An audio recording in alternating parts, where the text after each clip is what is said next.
હવે પ્રમુખ સ્વામી મહારાજનો પ્રેમ અને આ લોકનો પ્રેમ, દુનિયાવી પ્રેમ,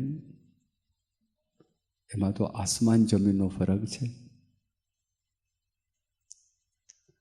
જે દુનિયાવી પ્રેમ છે, સ્નેહ છે, તો શરીરની સાથે સંકળાયેલો છે. પ્રમુખ સ્વામી મહારાજનો જે પ્રેમ છે આત્માની સાથે સંકળાયેલો છે. એટલે કોઈ રીતે કંઈક સરખામણી છે થઈ શકે એવી તો છે જ નહીં. એટલે એમનો પ્રેમ અતિશય વિલક્ષણ છે. ઘણી બધી વાતોનો અંદર સમાવેશ થાય, પણ 3 વાત આજે આપણે સાંભળીશું. પ્રેમની વિલક્ષણતા, પહેલામાં પહેલી વિલક્ષણતા તો એ છે કે પ્રમુખ સ્વામી મહારાજનો જે પ્રેમ છે ભેદભાવ વગરનો છે. આ લોકનો જે પ્રેમ છે એ ભેદભાવ વગરનો પ્રેમ નથી. સામાન્યપણે આ લોકની અંદર કેવું હોય, સૌથી વધારે હેત સ્ત્રી ઉપર હોય અને સ્ત્રીને પુરુષ ઉપર હોય. બીજા નંબરનું હેત પુત્ર ઉપર હોય અથવા તો પુત્રી ઉપર હોય. ત્રીજા નંબરનું હેત માતા પિતા ઉપર હોય. ચોથા નંબરનું જે હેત છે ભાઈ ઉપર હોય. પાંચમા નંબરનું હેત મિત્ર ઉપર હોય. અને છઠ્ઠા નંબરે દુનિયામાં જેને પ્રેમ કરતા હોય એને માણસો પ્રેમ કરે. શ્રીજી મહારાજે વચનામૃતની અંદર મધ્યનું 59મું વચનામૃત છે. એ વચનામૃતમાં શ્રીજી મહારાજ આક્રમ આપે છે. મહારાજ કે ભગવાનને સંત સાથે કેવું હેત કરવું, એમાં પહેલાં સ્ત્રીની વાત કરી, પછી પુત્રની વાત કરી, પછી માતા પિતાની વાત કરી અને પછી ભાઈની વાત કરી. તો સંત સ્વામી એવું કહેતા, સૌથી વધારે હેત માણસને સ્ત્રી ઉપર હોય, સ્ત્રીને પુરુષ ઉપર હોય. એટલે ભેદ પડી ગયો. હપસી હોય ને એને હપસી ઉપર વધારે પ્રેમ હોય, ધોળા ઉપર વધારે પ્રેમ ના હોય. એ હપસીનો પક્ષ રાખશે. રંગભેદની નીતિની અંદર તમે જોવા માટે જાઓ, અમેરિકા કહીએ કે સાઉથ આફ્રિકા કહીએ, તો ત્યાં આગળ બધા હપસીઓ છે એ હપસીઓનો જ પક્ષ રાખશે. ધોળાઓ છે ધોળાનો પક્ષ રાખશે. તમને બધાને તમારા ઘરના સભ્યો ઉપર જેવું હેત છે એવું હેત પડોશી ઉપર ના થાય. એટલે આ લોકની અંદર સહજ છે. જ્ઞાતિ હોય, બ્રાહ્મણને બ્રાહ્મણનો પક્ષ હોય, દરબારને દરબારનો પક્ષ હોય, વૈશ્યને વૈશ્યનો પક્ષ હોય, શૂદ્રને શૂદ્રનો પક્ષ હોય. એના જૂથ થાય, સંગઠનો થાય. પણ ભગવાનનો પ્રેમ છે, સંતનો પ્રેમ છે, વિલક્ષણ પ્રેમ છે, જુદો પ્રેમ છે, ભેદભાવ વગરનો પ્રેમ છે. બહુ નાના નાના માણસોને પણ એ પ્રેમ આપી શકે. પ્રમુખ સ્વામી મહારાજ મોટા મોટા માણસોને મળવાનું થાય, અમેરિકાના રાષ્ટ્રપતિ હોય, આપણા રાષ્ટ્રપતિ હોય, અથવા તો પ્રાઇમ મિનિસ્ટર હોય, આપણા ઇંગ્લેન્ડના અલગ અલગ સ્થાનના મોટા મોટા રાજાઓ હોય, ઉદ્યોગપતિઓ હોય. પણ પ્રમુખ સ્વામી મહારાજ નાના માણસોને ભૂલતા નથી, નાના માણસોને પણ પ્રેમ આપે છે. એના થોડાક પ્રસંગો પહેલાં આપણે સાંભળીએ કે જેના આધારે આપણને ખબર પડે કે નાના માણસોને પણ પ્રમુખ સ્વામી મહારાજ પ્રેમ આપી શકતા હતા અને કરી શકતા હતા. સારંગપુરમાં હીરો ભરવાડ હતો. હવે હીરો ભરવાડ શાસ્ત્રી મહારાજના વખતે ત્યાં આગળ સેવા કરે. હર્ષદ રાણા નાયરોબીના શ્રીમંત કરોડોપતિ વ્યક્તિ, હરિભક્ત, અન્નકૂટની ગોંડલની સેવા વર્ષોથી એમની જ બધી સેવા હોય. અને એ વ્યક્તિ સારંગપુર આવેલા.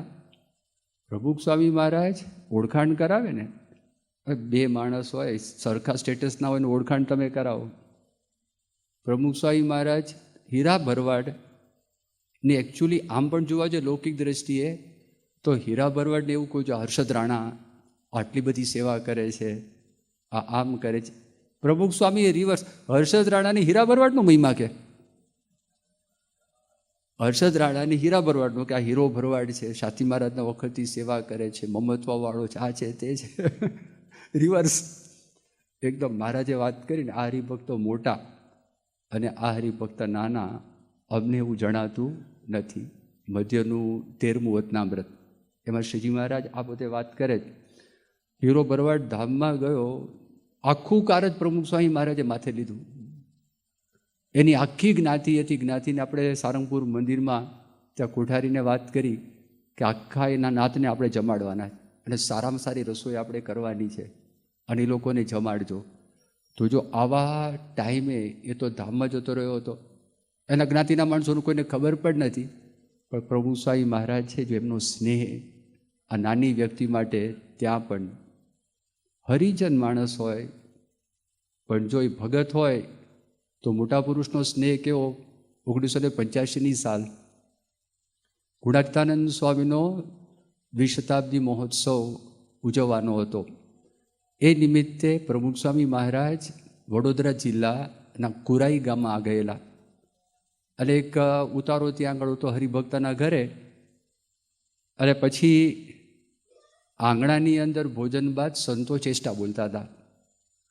પ્રમુખ સ્વામી મહારાજ પણ બહાર આવ્યા. ચેષ્ટા પૂરી થઈ ત્યાં છગન ઠીકરિયા ગામનો હરિજન, અતિશય ગરીબ વ્યક્તિ, આ બધા પ્રસંગ પણ સાંભળ્યો હશે. એની તાવડી પણ તૂટેલી, એને સાંધેલી તારથી એમાં રોટલા એ પોતે બનાવે અને જમે.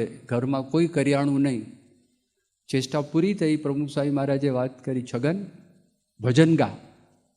એ તો ખુશ થઈ ગયો, રાજી થઈ ગયો, ભાવતૂતને વૈદે દીધું અને ભજનો ગાવા લાગ્યા. અને યોગીજી મહારાજને કેટલાક પ્રસંગો પણ છગને કીધા. બાપા બહુ મોજમાં હતા. બાપા કે અહીંયા આગળ આવો. છગનને કીધું બાજુમાં ઊભો રહે. અને સાથે એક સંત હતા. સંતને વાત કરી કે આ ફોટો પાડો. અને સાથે સાધુ વલ્લભ સ્વામી હતા, અત્યારે તો એ ધામમાં જતા રહ્યા છે.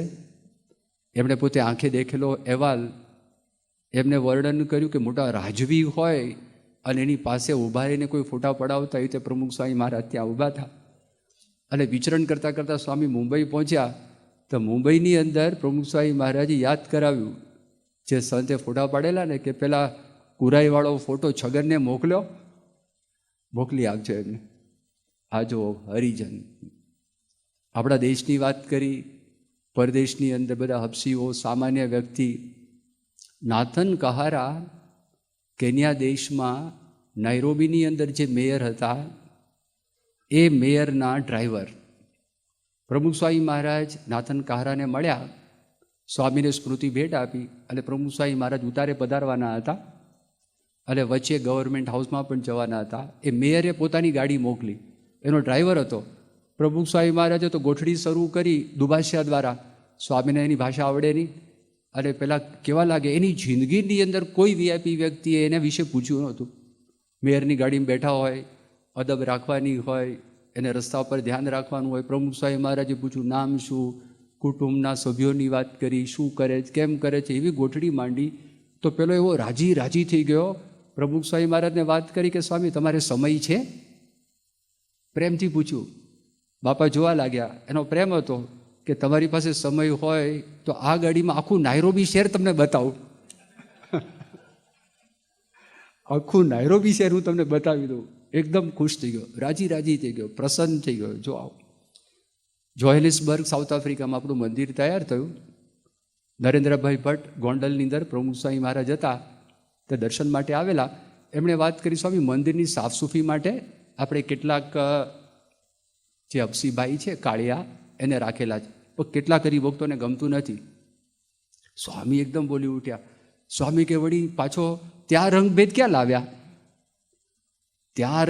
લાવ્યા? આપણા દેશમાં આદિવાસીઓ ઠાકોરજીની સેવા કરે છે. દારૂ પીતો ના હોય, માંસાહાર કરતો ના હોય, એ નિર્વ્યસની હોય તો વાંધો શું છે? સ્વામી કે આપણે તો બધાને સંસ્કાર પાડવા છે, કાળો હોય કે ધોળો એ બધાને લેવા છે અને બધાને આપણે સુખી કરવા છે. અને સ્વામી કે આત્મા કાળો પણ નથી, ધોળો પણ નથી. આ બાપાએ તે વખતે નરેન્દ્રભાઈને વાત કરી અને નરેન્દ્રભાઈ ભટ્ટ બહુ રાજી થયા. મોમ્બાસાની અંદર કેન્યા દેશ અને મોમ્બાસા દરિયાના કિનારા ઉપર એક શહેર આવેલું છે અને ત્યાં આગળ એક હરિભક્ત JC પટેલ કરીને. એને મનમાં ઈચ્છા થઈ કે મારો નોકર છે કાળિયો, એને મારે વર્તમાન ધરાવવા, બાપાના હાથે કંઠી પહેરાવી. બાપાને વાત કરી, એમની ગાડીમાં જ બાપા નીકળતા હતા. તો સ્વામી કીધું સારું. તો એનું ઘર આવ્યું ને, તો એમને વાત કરી, સ્વામી આપ ગાડીમાં બેસજો, મારા નોકરને હું બોલાવી લાવું, એ રસ્તા ઉપર આવશે, આપ એને કંઠી પહેરાવજો. તો જેવી ગાડી ઊભી રહી, બાપે બારણું ખોલી નાખ્યું. બારણું ખોલીને ઉતરી ગયા. ઉતરીને પેલાના ઘરમાં દાખલ થઈ ગયા. જેસી કે બાપા ક્યાં જાઓ? બાપા કે એમના ઘરની અંદર. ઓલો બિચારો એક ટૂંકી ચડ્ડી પહેરીને સાફ સૂફી કરતો હતો. સાવ ટૂંકી, આપણા અહીં સુધી ઢીજણ સુધી આવે એવા પણ શોર્ટ્સ નહીં, ટૂંકી ચડ્ડી પહેરીને. એ તો એવો બાપાને જોઈને ભાગ્યો. બાપા કે એલા એ ક્યાં જાય છે? તારા માટે આવ્યો છું. પેલો કપડાં પહેરવા માટે જતો હતો, એ ઘાંગો થઈ ગયો હતો એકદમ. અને અંદર જઈને કંઈ સૂઝબૂઝ પડે નહીં. બાપાએ કીધું આવ અહીં આગળ, તારા માટે આવ્યો છું. એટલે સ્વામી વર્તમાન ધરાવ્યા. કાળ માયા પાપ કર્મ, ભગવાન જાણે કેમ બોલ્યો હશે, કાળ માયા પાપ કર્મને બદલે બાપ કર્મ બોલે ઘણા, એને ખબર જ ન હોય શું ચાલે છે. એટલે પછી વર્તમાન ધરાવ્યા, કંઠી પહેરાવી. એટલે કંઠા પહેરાવીને કીધું કે જો માઉસ ખાઈ છે કે હા, બંધ કરી દે. બંધ કરી દઈશ. એના ઘરમાં આવ્યા હતા દારૂ કે હા એ બંધ કરી દે. હા સ્વામી બંધ કરી દઈશ. તો એક વ્યક્તિને સત્સંગના માર્ગે આ મોટા પુરુષે ચડાવ્યા. એમને કોઈ ભેદભાવ નથી. ભગવાન આ કામ કરી શકે, આ ગુણાતીત સંત કામ કરી શકે.